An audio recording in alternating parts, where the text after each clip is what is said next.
everyone, welcome back. I could say yang put up tung the thing as the longkhum the chatluge aduga longkhum the gin ham porapa sathek lakpa do says a tab the ne thadi ising the thumb the ne akoigi lay salakpagi color do adu like a kilo poem do color the pink kachanga karga sator evoka. The question as the nusa so satur in a second no am daramidana. Nung sa padan sare du longkhum da pitan koi pachatlu si na tawune koi breakfast kai tawlore aduga kanung kai sengto me hala ga lunch taw ya na ba haibadi thonga ga kholaga loi leire ba adumain tawre chatlu rasi sigi kano sima haibadi ai si dresses ne phalong na season ba ya ba aduga sigi sina hoodie ma se paira se lichan na ba ko aduga koi gi haira khara pura ga chatla se ada chana na ba komla gumba kai gumba da gi nuts khara adumaina pura ga Let's say Hannah Yamasu Yauri Boka, Siani, Sam Toraga. They tore up and see Hapsala see. Bags there, go bump the pork deva. Siggy bags, Katanga and a porris. So my Jansen, Bayaba, Nana. Sue and a poraba. They give who decima piracy, towards law. Why, hey. Con này gầy nó sẽ mà đây cái gì cả mà pu đồ cái nó làm gì ấy làm gì cái chân số làm gì ấy không biết đâu ra hôm nay cái gì mới cái sạt hay đó gì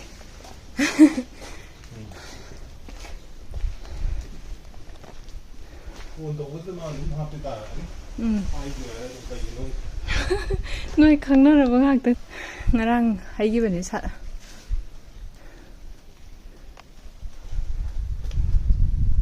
giờ đấy sao đã ada churchเลยmấy chị mà church sao kim mỗi church đấy bule làm cái đó làm để mang chale sorry sorry số mai tham mình nói đi vậy số lên lâu đi vậy mỗi If it's endless like a lecture. Nappy get the minus my name, however. Hazadra, Chabunja. Daisy the minor way drown.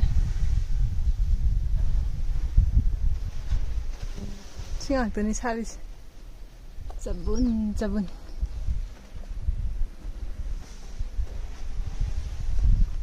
Some salad. Hazatra. Big Drew neither.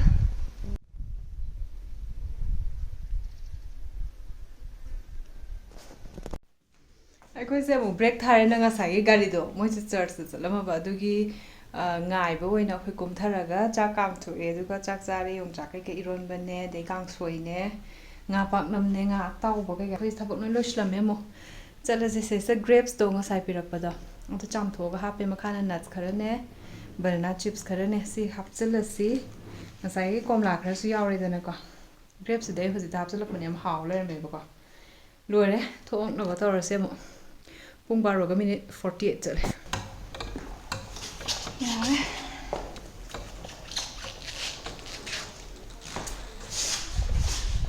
Sass.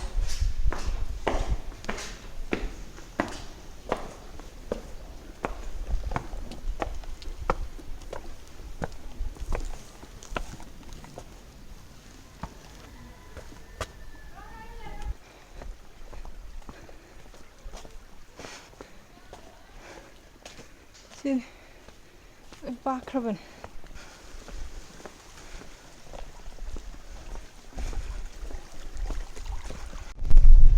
Làm gì không? Mà xài đến này xí cái làm gì lấy năng không bị lấy làm gì sẽ tập ra thôi.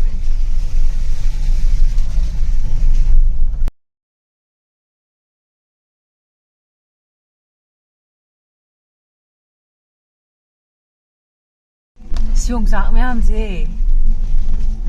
Fazla zilaytre hai. Tamu hai ki sadai se to office ki ka normal lai lai na. Taun tak sadai khungoi asba. Moi am ta hectic se yong chak lai kai ni kai je. ꯁꯣꯝꯂꯣꯝꯗ ꯍꯧꯕ ꯃꯌꯥꯝꯁꯦ ꯃꯅꯥ ꯑꯝꯇ ꯄꯥꯟꯗꯕꯤꯗ ꯆꯔꯣꯡ ꯆꯔꯣꯡ ꯌꯥꯟꯊꯔꯒ ꯃꯌꯥꯝ ꯂꯩꯍꯧꯋꯤ ꯎꯖꯥꯎꯁꯤꯡꯗꯣ ꯑꯩꯈꯣꯏꯗꯤ ꯆꯥꯛꯆꯩ ꯌꯥꯝꯅ ꯃꯛꯆꯥꯔꯣꯏꯕ ꯅꯠꯇ꯭ꯔꯁꯨ ꯆꯥꯏ ꯄꯥꯜꯂꯤ ꯃꯌꯥꯝꯁꯦ ꯉꯝꯗ꯭ꯔꯦꯗ ꯌꯥꯝ ꯄꯥꯟꯕꯅꯤꯅ ꯑꯩꯈꯣꯏꯗꯤ ꯍꯦꯛꯄꯒ ꯍꯥꯏꯔꯛꯇꯣꯏ ꯃꯥꯟꯗ꯭ꯔꯥ ꯊꯩꯕꯣꯡꯁꯨ ꯌꯥꯝ ꯄꯥꯜꯂꯦ ꯁ꯭ꯋꯥꯏꯗꯗꯤ ꯊꯩꯕꯣꯡ ꯌꯥꯝ ꯍꯧꯋꯦ ꯍꯥꯏꯇꯥꯔꯦ ꯃꯆꯥ ꯃꯆꯥ ꯄꯥꯟꯕ ꯍꯧꯋꯦ ꯂꯝꯕꯤ ꯌꯥꯝ ꯆꯥꯎꯗꯣꯔꯦ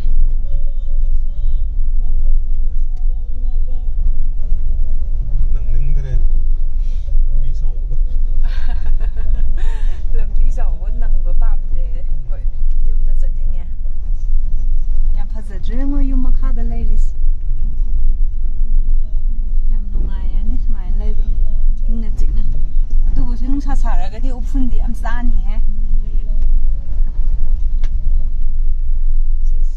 पिकनिक स्पॉट है ये औलीजेन सेक्टर उमा लांगमेंदन ini पिकनिक स्पॉट ए अखोई से लंबी द चताइने युम चतपदा नेशनल हाईवे 2 वो अदु अइन खले अखोइना युम चतपदा उबने से पिकनिक स्पॉट थाबने कइनो मन लावे अदुसिना किजरीरा 용자 walnut 나하기 좀 더 이행게 간반에 우대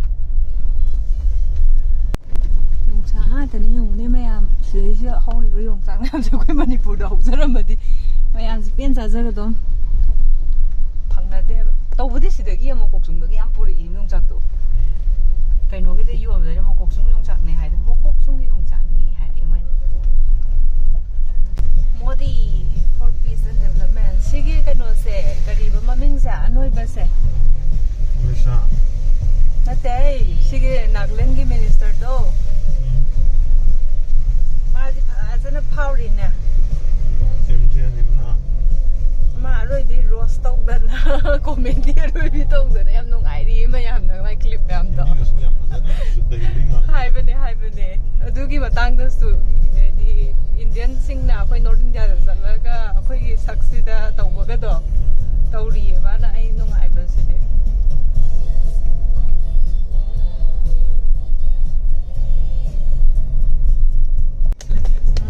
से सोमले हौरी फजैबा जुम सोमले लाई ngakane mati lai yam thaiye yongcha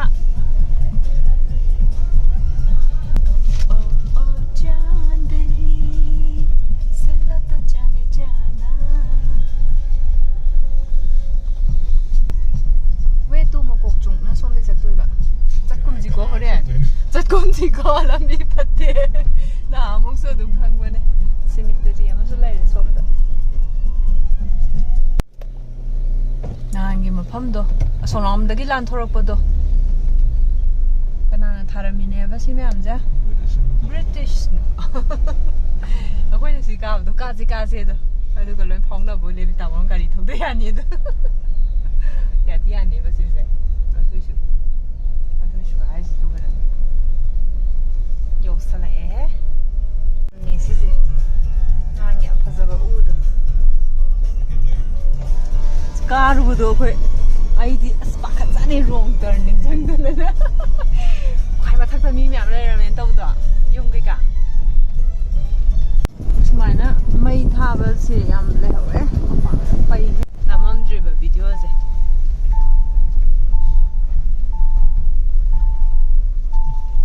makada sini ma yum stone bridge ma ada yum le nu ngai ramani moi de sanga ga sak sa do adi mani da su ta lei ma cha sari myam join sa ma de wa jing chao myam de ki ge li se o ta mo jing chao we rum su ya ye na han ge aina khoi ka de as keno yeng hange ko ai sa kham ganda sidagi dum ju ya ba sida ba keno hori myam je ngo myam sem ta yeng han gi ge atai lai ri lai bu diam tai ba ko lai na te ba yeng han doi je to kai ba Mamingdo. Ay brightness kita like hatki.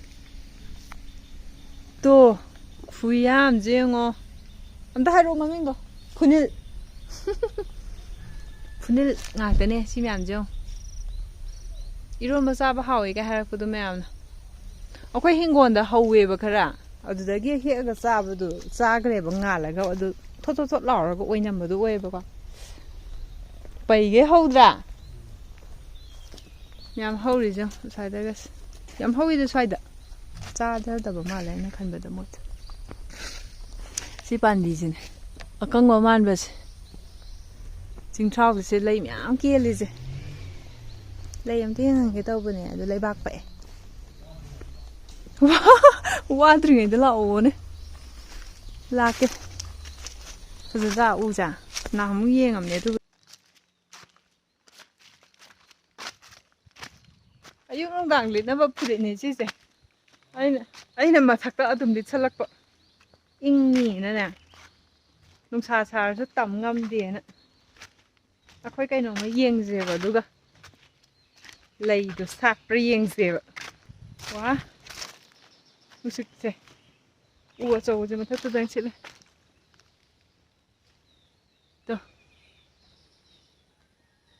Mana mam inga ka ning shib na. Yung chak ti hau de. Yung chak hau di hek ki tum ne. Yeng ge.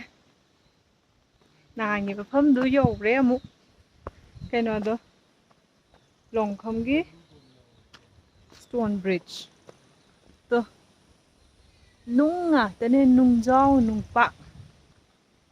Tuni. Sumu thalaga chatke. Ai di kai mta tadre.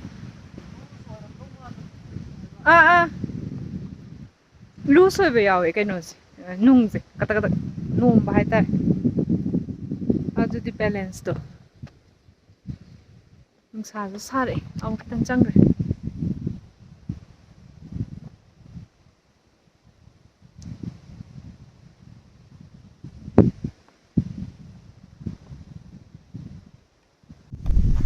Akoy na thek lakbo do. Sile to chumdra. Chat kai dobra. Yam kanna. To si ni suman salori akoy do. Moi dagi hena sato hore. Ha. Angang ko cheng oh. Akoy do na ising na thambay male pink color oi ba do. Sidi red oi dana.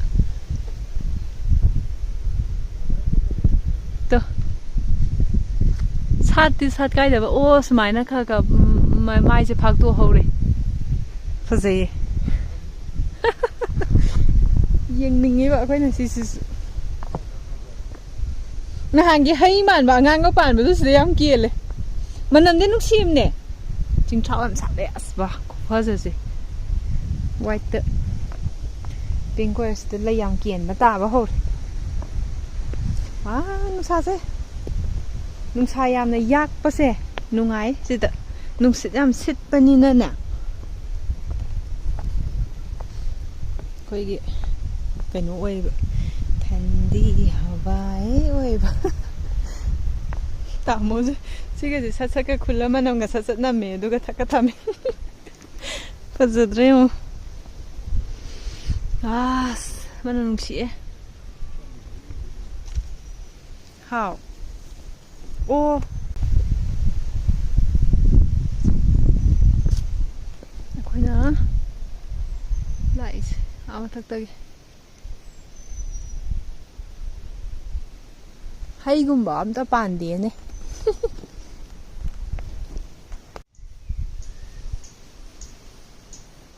loi ke uchi yam nusina khongi ba arapa da maron da yam phasan lon bai tai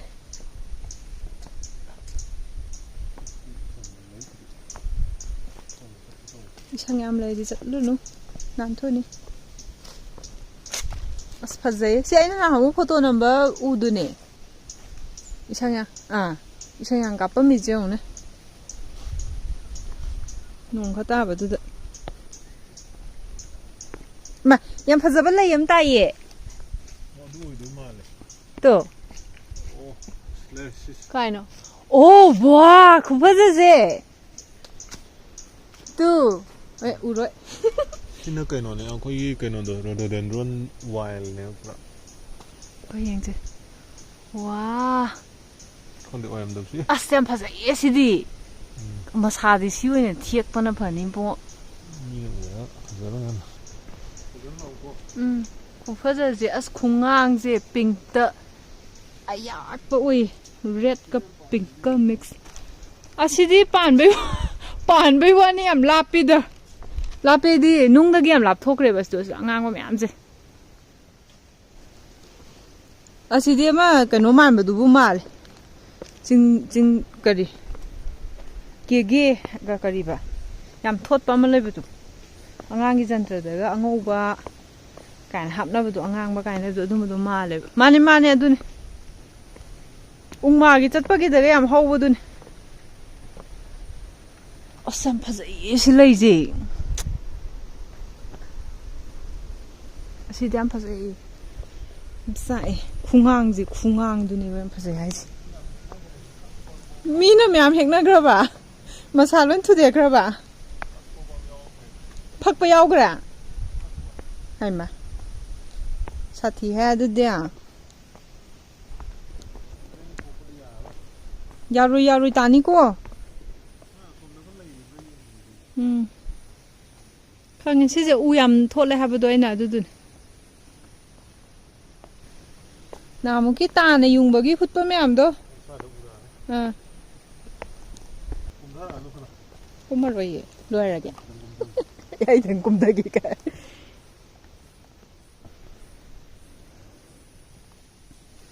ꯌꯥꯝ ꯅꯨꯡꯉꯥꯏꯕ ꯖꯒꯥꯗꯅꯦ ꯃꯥꯅ ꯀꯨꯝꯊꯔꯛꯑꯅꯨ ꯍꯥꯏꯁꯦ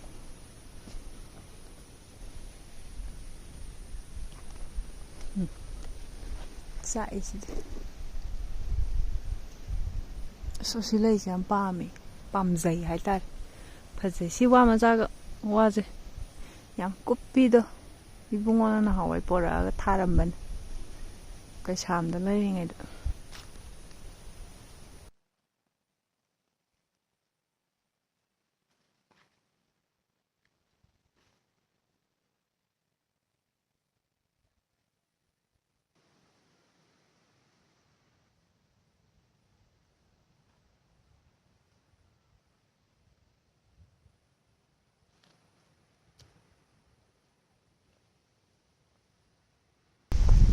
ꯑꯁ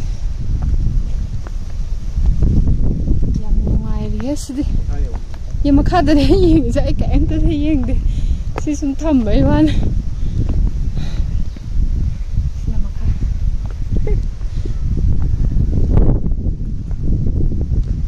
ꯉꯁꯥꯏ ꯎꯆꯦꯛ ꯌꯥꯝ ꯐꯖꯕ ꯑꯃ ꯈꯣꯡꯕꯗꯣ ꯈꯣꯡꯉꯛꯑꯗꯤ ꯇꯥꯍꯟꯒꯦ ꯇꯧꯅꯤ ꯁꯤꯁꯤꯅꯦ ꯑꯩꯈꯣꯏꯗ ꯁꯤꯅ ꯍꯦꯟꯅ ꯃꯆꯨ ꯃꯅꯥ ꯃꯥꯟꯗꯕ꯭ꯔꯥ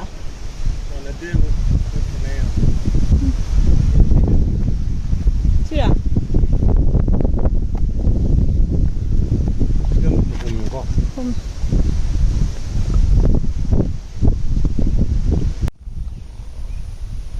ꯌꯧꯔꯦ ꯁꯨꯃꯥꯏꯅ ꯈꯛꯇꯪ ꯌꯦꯡꯉꯒ ꯀꯥꯔꯛꯎꯀꯣ ꯀꯩꯅꯣ ꯌꯥꯝ ꯊꯣꯛꯑꯦ ꯏꯁꯪ ꯊꯣꯛꯑꯒ ꯉꯝꯈꯠꯂꯒ ꯌꯥꯝ ꯂꯩ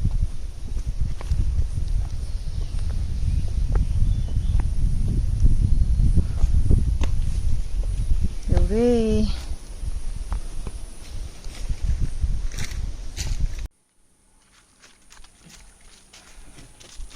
ꯂꯣꯏꯔꯦ ꯌꯧꯔꯦ ꯍꯣꯏ ꯒ꯭ꯔꯦꯞ ꯆꯥꯒꯦꯔꯥ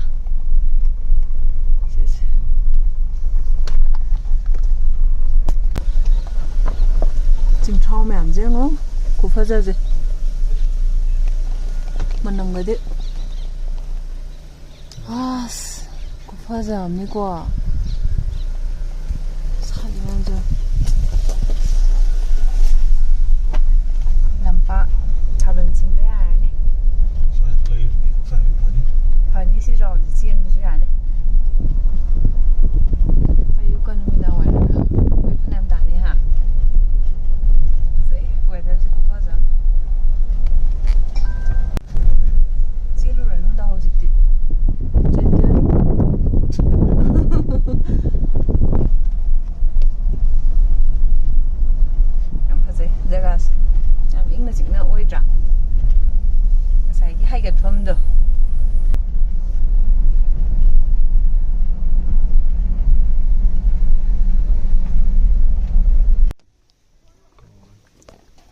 April Fool nena maigi nupina mai nupa aduda yen thongni na haijala haba kangsoi thongbaduda adu rice cooker do lambi ta hawla level wari diba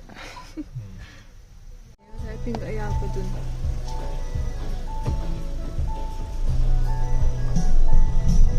dune na solai chatle baba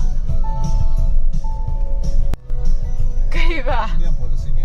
sila mijam pa bachingam ni Sune mo tui lam ni do ang dune mo talam bidu di kap ni nge da gari tol sa ni kap talle da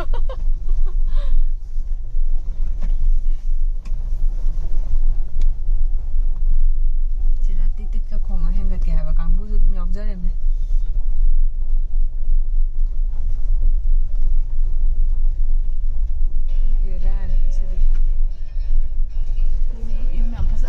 timing sila thapti yang kan na suri yaman ning khai ba swai da singse du na ne pura ning khai dan le ba tyam pha ba de ma le bung bung lo